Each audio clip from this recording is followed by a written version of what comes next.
Salut l'équipe, j'espère que vous allez bien. Aujourd'hui on se retrouve pour une nouvelle vidéo Mindset Cam, c'est parti, let's go. Donc aujourd'hui on va parler tout simplement de la matière et de la pensée et quelle est la corrélation entre ces deux éléments très importants. Donc on va tout simplement commencer par la définition la plus simple, la définition de la matière. Donc la matière c'est tout simplement une substance qui constitue le monde sensible que l'on peut connaître par les sens, qu'elles prennent ou non une forme déterminée. Donc en gros, pour faire simple, la matière c'est vraiment tout ce qui nous entoure, tout ce que l'on peut voir, toucher, sentir, goûter, tout ce qui touche à nos sens, pardon, et tout ce qui nous permet de nous créer un environnement, donc en gros tout ce qui est visible. La matière ça peut également être un corps humain ou également tout simplement un animal.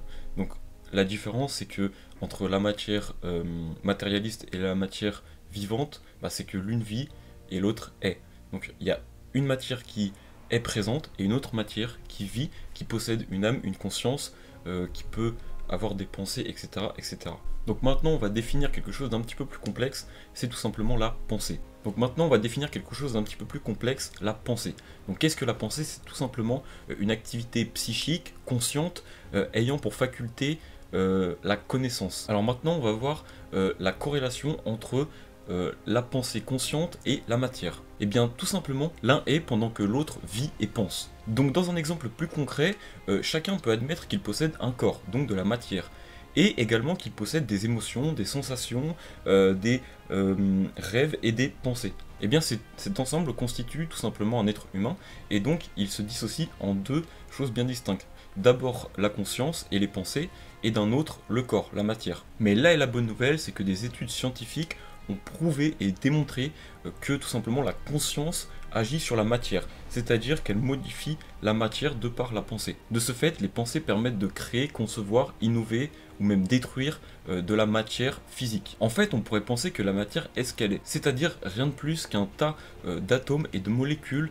ancrés dans l'espace et dans le temps. Mais cette croyance est fausse. Donc pour comprendre tout simplement cette démonstration, il faut déjà comprendre ce qu'est un photon. Donc un photon, c'est tout simplement une particule de lumière qui constitue ou la lumière justement, ou bien encore l'énergie.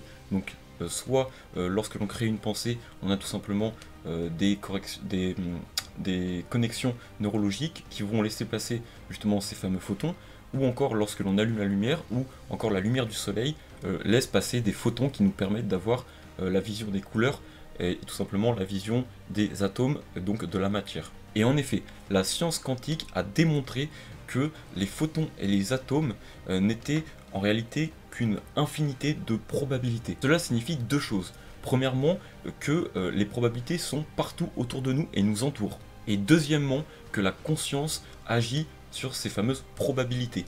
Donc, d'où la corrélation entre la pensée et la matière. Donc pour résumer tout ça et pour faire simple, eh bien les pensées, nos idées, nos interactions psychiques et notre conscience agissent sur ces probabilités.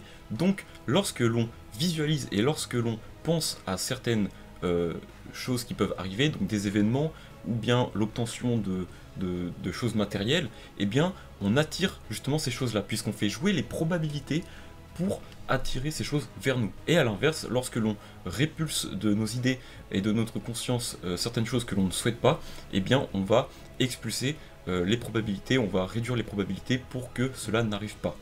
Et de par cette hypothèse, nous avons tout simplement défini ce qu'est la loi d'attraction, ou en tout cas comment elle fonctionne. Et voilà, donc je vous remercie d'avoir regardé cette vidéo, n'hésitez pas à lâcher un petit pouce bleu et surtout à aller voir mon profil Instagram, puisque c'est sur Instagram que je suis vraiment le plus actif. Donc n'hésitez pas à aller voir mon profil Instagram, à vous abonner sur Instagram et surtout à m'envoyer un petit message histoire de débattre un petit peu sur la chose, de pouvoir vous donner, me donner votre avis. Et puis voilà, on se dit à demain pour la prochaine Mindset Cam. Je vous dis à demain, peace.